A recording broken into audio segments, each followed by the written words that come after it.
Assalamualaikum warahmatullahi wabarakatuh. Sahabat BN,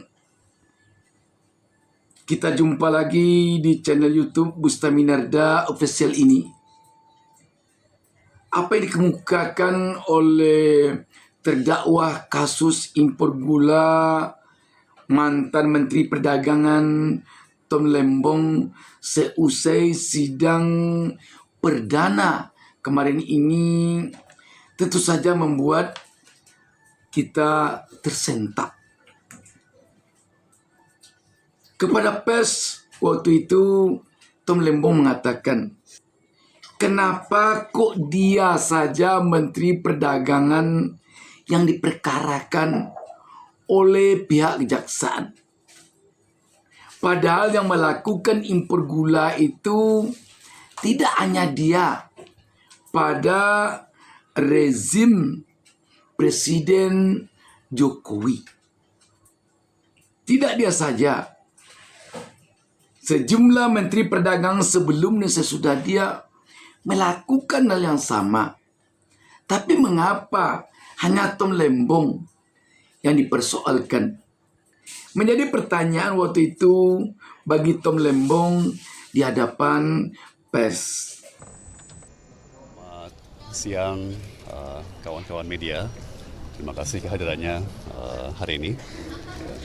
Jadi menanggapi tanggapan daripada kejaksaan atas eksepsi yang kami ajukan ya saya kira sangat jelas ya tadi bahwa kejaksaan sama sekali tidak menanggapi eksepsi kami.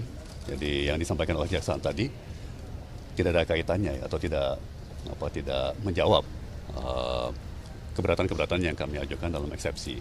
Ya. Sebagai contoh, tempus daripada sprindik atau masa penyidikan dalam surat perintah penyidikan yaitu 2015 sampai 2023. Ya, sementara saya hanya menjabat dari 2015 sampai 2016. Ya. Jadi kenapa hanya saya yang didakwa atau bahkan ditersangkakan?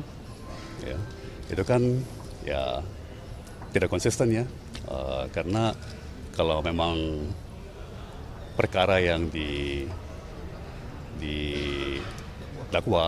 ya itu 2015 sampai 2023 ya harus konsisten ya semua Menteri Perdagangan yang menjabat ya, karena semuanya juga melakukan hal yang sama persis seperti saya, juga atas dasar hukum yang sama seperti saya ya, juga harus serentak ya, tidak bisa milih-milih lah gitu ya.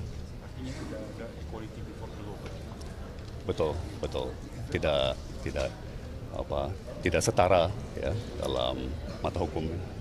Pak, perasaan Bapak kan harusnya semua menteri itu 2003 itu harus dipanggil lah, harus dijadikan tersangka ataupun saksi. Bapak ingin mereka dijadikan saksi? Begini,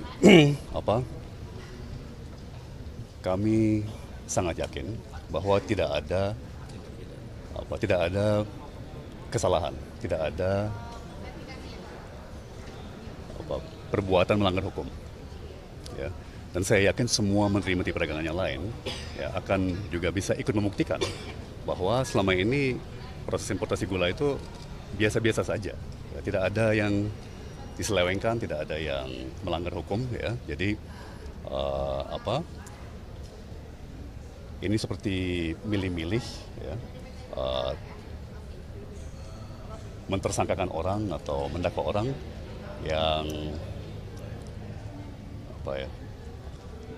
selektif, tidak komprehensif, ya, karena akan membuktikan, jadi semua menteri-menteri perdagangan yang lain akan membuktikan bahwa semua importasi gula itu selama 2015-2023 rutin saja, ya, semuanya hal biasa, ya, dan itu yang hemat saya sengaja diabaikan oleh kejaksaan. Oke, Ya. gitu ya. Terima kasih semuanya. Ya. Terima kasih. Terima kasih ya Pak.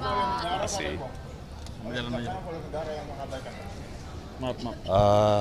Mungkin selebihnya PH penasihat hukum saya bisa Saat ini kan menambah masih terjadi impor gula Pak di tahun 2025 ini. Apakah ini juga terpilih untuk Bapak? Sekarang masih sekian, impor ya. gula loh Pak, Iya. 2025 ini. Iya.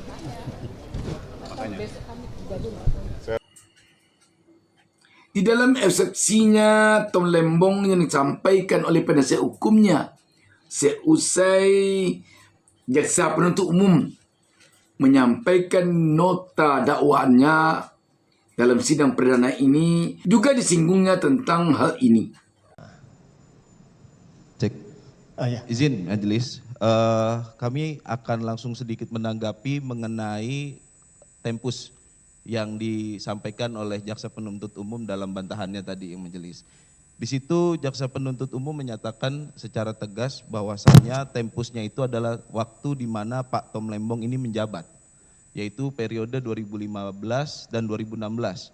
Sedangkan majelis, ini kami sangat keberatan karena penyidikan ini harusnya 2015-2023. Kenapa tempusnya ini hanya tempus pada saat Pak Tom Lembong menjabat? Itu keberatan kami majelis. Gitu. Terus yang kedua majelis, izin, tadi tidak JPU dalam jawaban atau bantahannya tidak menjelaskan mengenai korelasi pasal yang didakwakan dengan pasal 14 bagaimana Undang-Undang Tipikor. Kami butuh penjelasan atas itu, bagaimana bisa Pak Tom Lembong ini dinyatakan melanggar Undang-Undang Tipikor, padahal dalam perbuatan melawan hukum yang didakwakan itu adalah Undang-Undang Perlindungan Petani, itu adalah Undang-Undang Perlindungan Pangan, serta Peraturan Permendak dan juga Permen 117. Kami sangat keberatan selaku penasihat hukum. Demikian majelis.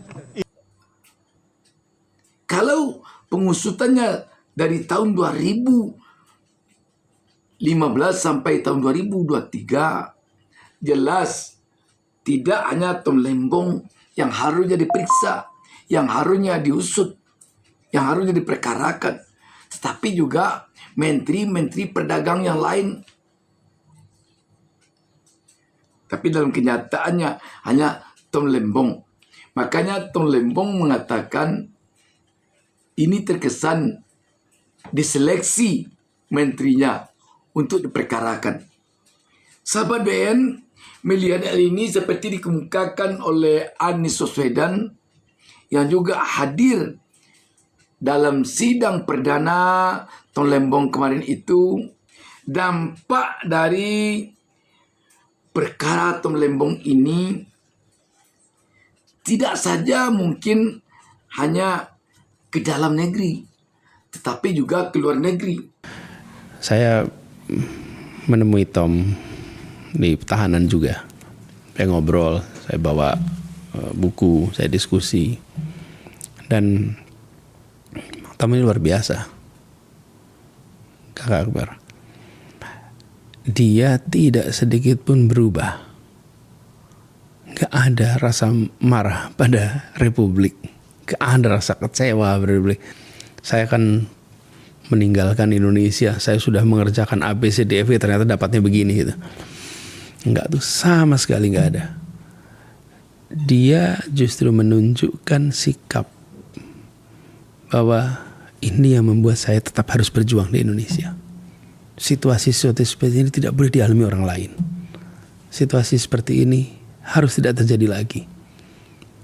Lalu dia ceritakan tentang hal-hal yang menjadi kepedulian dia, khususnya bidang ekonomi.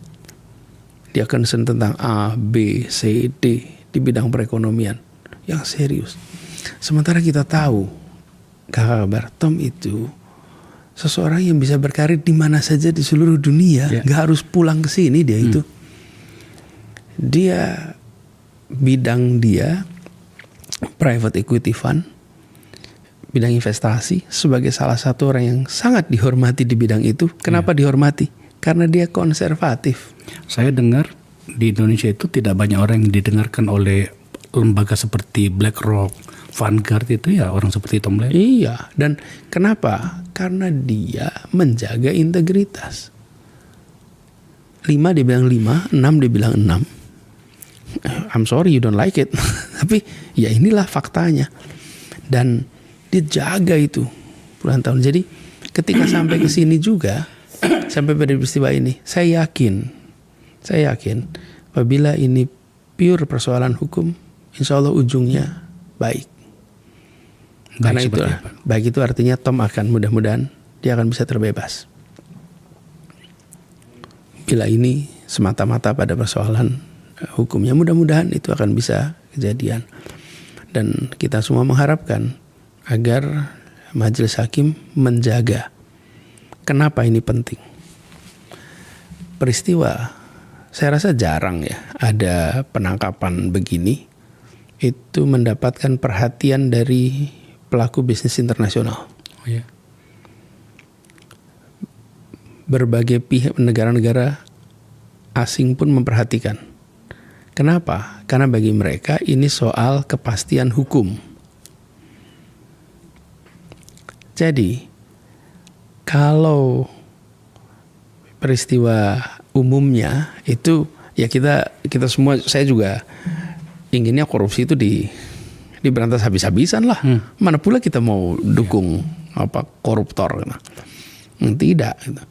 Tapi di sini saya melihat Tom membuat kebijakan dengan prosedur yang dilewati, yang kemudian di kemudian hari dipersoalkan. Biarlah nanti proses hukum ya yang akan lihat. Tapi saya cukup optimis apabila ini hanya proses hukum. Mudah-mudahan kita akan bisa mendapatkan keadilan, dan keadilan itu artinya dia mendapatkan kebebasan. Artinya, Tom Lembong ini kita tahu jaringannya cukup kuat di luar negeri.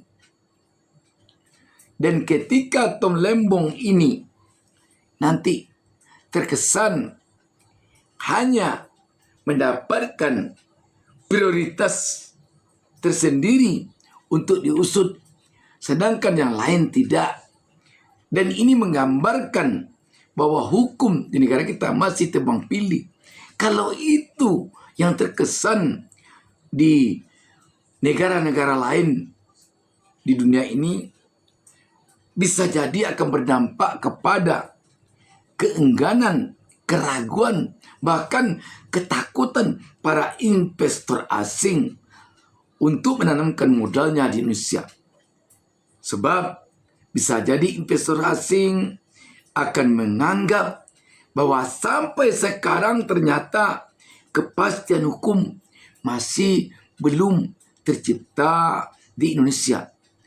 Kalau bagi investor, dia melihat di suatu negara, sebutlah Indonesia, tidak ada kepastian hukum, pengusutan hukum kepada seorang bisa dipesan, maka para investor dari negara-negara lain tentu saja ragu menanamkan modalnya di Indonesia.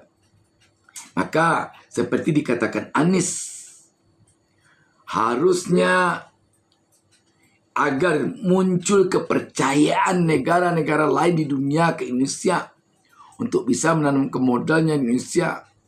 Perjanjian-perjanjian dagang atau perjanjian-perjanjian investasi yang ditanamkan oleh investor asing di Indonesia, jangan di Singapura juga ditantangani, tetapi di Indonesia.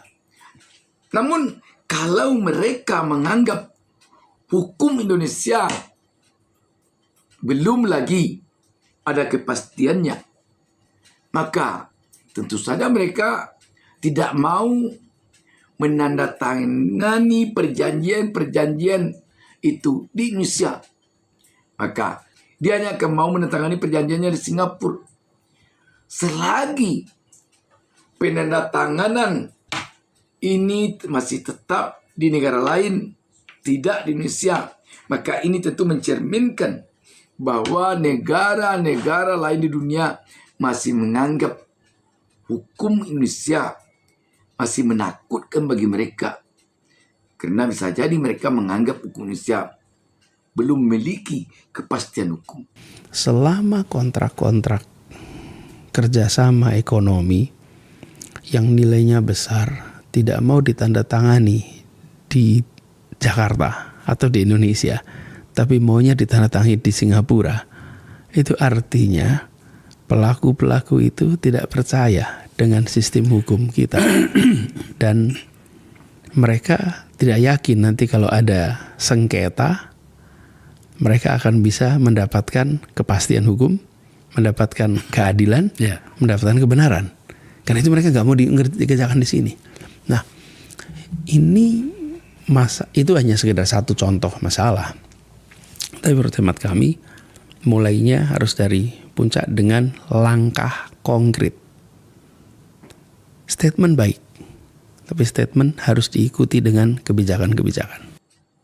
Karena itu, jika tidak hati-hati, kasus Tom Lembong ini bisa membuat negara-negara lain yang investornya ingin menanamkan modal Indonesia ketakutan dan masih menganggap Indonesia belum lagi memiliki kepastian hukum. Hukum di Indonesia masih tebang pilih, mesti tergantung kepada siapa yang berkuasa. Karena itu, sahabat BN, tentu saja diharapkan agar kasus Tom Lembong ini bisa menjadi kesadaran bagi penegak hukum, agar jangan sampai kasus ini menjadi kasus yang terkesan tebang pilih bagi negara lain. Dan jangan sampai kasus Tom Lembong ini dicap oleh negara lain. Kasus ini bukan kasus hukum, tetapi lebih kepada kasus politik. Kalau sempat dicap kasus Tom Lembong ini oleh negara lain kasus politik yang dibawa-bawa karena hukum, maka kita yakin kepercayaan negara lain terutama untuk menanamkan investasinya di Indonesia, kita yakin akan semakin tergerus. Karena itu sekali lagi, penegak hukum kita di negeri ini, jika sayang kepada negara kita, jika ingin memperbaiki ekonomi kita, maka apa yang terjadi pada kasus Tom Lembong sekarang ini tentu diharapkan agar bisa penegak hukum kita jangan sampai terseret-seret oleh politik, tapi benar-benarlah menegakkan hukum secara murni. Sekali lagi, ini tentu kalau kita sayang kepada negara kita, terutama kalau kita ingin ekonomi kita terangkat. Demikian sahabat BN. Wassalamualaikum warahmatullahi wabarakatuh.